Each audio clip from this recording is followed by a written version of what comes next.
بسم اللہ الرحمن الرحیم الحمد للہ رب العالمین والصلاة والسلام علی سید الانبیاء و خاتم المرسلین اما بعد۔ میرے انتہائی واجب الاحترام مسلمان بھائیوں، میرے بزرگوں، آج 14 اگست کا یادگار دن کا ہم استقبال کرنے جا رہے ہیں۔ یہ ہماری تاریخ کا وہ یادگار دن ہے جس دن ہمیں اللہ تعالیٰ نے ایک عظیم اسلامی فلاحی ریاست قائم کرنے کا موقع عطا فرمایا، اور اس ریاست کے حصول کے لیے مسلمانان ہند نے اس وقت جو قربانیاں دی، علماء نے، مشائخ نے، غرض ہر طبقے سے تعلق رکھنے والے دردمند انسانوں نے جو قربانیاں دی، تاریخ ان کی قربانیوں سے بری پڑی ہے۔ ہمارے سامنے جو فی الوقت مسئلہ ہے وہ بہت اہم ہے، وہ ہے کہ اس دن کو ہم کیسے منائیں۔ بحیثیت مسلمان ہمارا یہ دعویٰ ہے کہ اسلام ہماری ہر موڑ میں رہنمائی کرتا ہے، ہماری خوشی، ہماری غمی کے مواقع میں اسلام ہمیں مکمل رہنمائی فراہم کرتا ہے۔ یہ بالکل حقیقت اور سچ ہے۔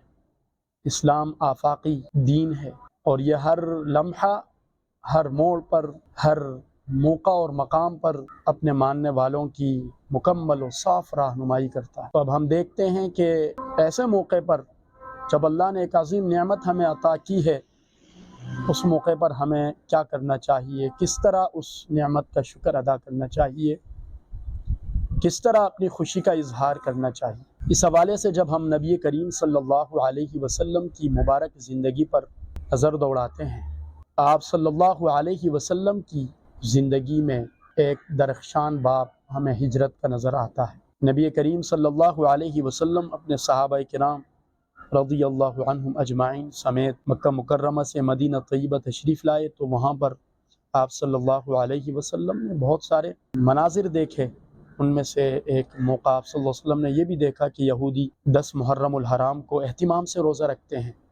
تو آپ صلی اللہ علیہ وسلم نے پوچھا کہ اس دن اہتمام سے روزہ رکھنے کی وجہ کیا ہے؟ تو ان کے علماء نے بتایا کہ اس دن موسیٰ علیہ السلام بنی اسرائیلیوں کو فرعون کے استبداد اور جبر و ظلم سے نجات ملی تھی، اور فرعون کی غلامی سے ہمارے آباء و اجداد کو نجات ملی تھی۔ تو اس نجات کے شکر کے طور پر، اس آزادی کی نعمت کے شکر کے طور پر ہم اس دن روزہ رکھتے ہیں۔ آپ صلی اللہ علیہ وسلم نے فرمایا کہ موسیٰ علیہ السلام کے تو تم سے زیادہ ہم قریب ہیں، اور ان کو جو نعمت اللہ نے دی ہے اس کے شکریہ ادا کرنے کے ہم زیادہ حقدار ہیں۔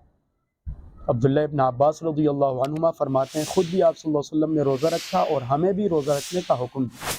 یہ حدیث بخاری شریف میں بھی ہے اور مسلم شریف میں بھی ہے۔ تاریخ کا ہر طالب علم جانتا ہے، نبی کریم صلی اللہ علیہ وسلم کی سیرت کو پڑھنے والا ہر شخص جانتا ہے کہ جب مکہ مکرمہ فتح ہوا، سن 8 ہجری کا واقعہ ہے کہ آپ صلی اللہ علیہ وسلم اپنے جانثاروں سمیت فاتح انداز میں مکہ مکرمہ میں داخل ہوئے، تو اس وقت کفر کی کمر ٹوٹی۔ مکہ کی سرزمین جہاں مشرکین سرداروں کے زیر اثر کسی شخص کو ایمان لانے کی اجازت نہ تھی، کوئی ایمان لاتا تو اسلام کی پیروی میں زندگی بسر کرنے کی کوشش کرتا، اس کو طرح طرح کی مصیبتوں کا سامنا کرنا پڑتا تھا۔ اس دن یہ سرزمین مسلمانوں کے لیے ایک امن اور عافیت اور مسلمانوں کی اجتماعیت اور قوت کے مظہر کا ایک عظیم الشان دن کے طور پر منایا گیا۔ فتح مکہ کا دن کیسے منایا آپ صلی اللہ علیہ وسلم نے؟ آپ تاریخ اٹھائیں، احادیث کی کتابیں اٹھائیں، آپ صلی اللہ علیہ وسلم نے اپنے چچزاد بہن حضرت ام ہانی رضی اللہ عنہا کے گھر تشریف لے گئے، نہایا، جو صاف کپڑے میسر تھے وہ زیب تن فرمایا، اور نماز کی ادائیگی میں مشغول ہو گئے۔ 8 رکعات نفل نماز ادا کی۔ احادیث میں، تاریخ کی کتابوں میں اس نماز کو صلاۃ الفتح اور صلاۃ الشکر کے عنوان سے یاد کیا جاتا ہے، یعنی فتح کے دن کی نماز اور شکرانہ کی نماز۔ تو آپ صلی اللہ علیہ وسلم کی زندگی ہمیں یہ بتا رہی ہے کہ اس طرح کی نعمتوں کا شکر اللہ کی عبادت بجا لا کر اللہ کی رضا کے کاموں میں لگ کر ادا کیا جاتا ہے۔ صحابہ کرام رضی اللہ عنہم کی زندگی کو اٹھائیں۔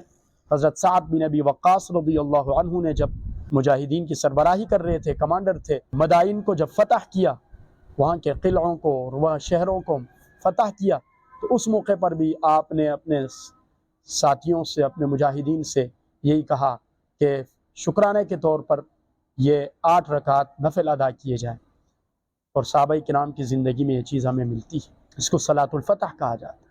امام ابو داؤد رحمہ اللہ نے نبی پاک صلی اللہ علیہ وسلم کی خوشی کے مواقع کو نقل کیا ہے، جس کا خلاصہ یہ بنتا ہے کہ جب کوئی خوشی کی خبر، کسی نعمت کی خبر آپ صلی اللہ علیہ وسلم کو ملتی تو آپ صلی اللہ علیہ وسلم سجدے میں پڑ جاتے تھے، سجدہ ریز ہو جاتے تھے، جس کو ہم سجدہ شکر کہتے ہیں، وہ ادا کرتے تھے، وہ بجا لاتے تھے۔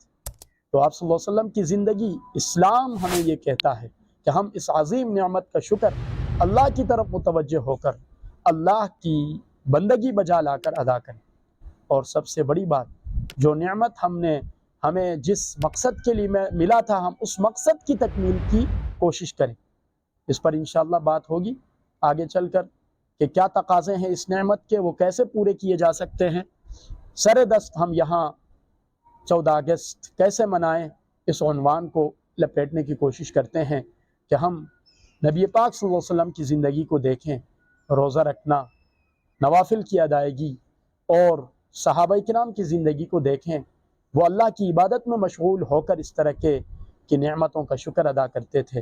ہم بھی بحیثیت مسلمان، ہمیں یہ زیب دیتا ہے کہ ہم اپنے ان آباء و اجداد، اپنے ان اسلاف کی پیروی کریں، شریعت کی پیروی کریں۔ باجے بجانا، بنگڑے ڈالنا، یہ مخلوط ڈانس کرنا یا میوزک پر رقص کرنا، یہ اس نعمت کا شکر ہرگز نہیں بلکہ ناشکری ہے، اور اللہ کے غضب کو، اللہ کے قہر کو دعوت دینے کے مترادف ہے۔ اس سے ہر مسلمان کو بچنا چاہیے۔ اللہ تعالیٰ ان باتوں پر عمل کی توفیق عطا فرمائے۔ وما علینا الا البلاغ۔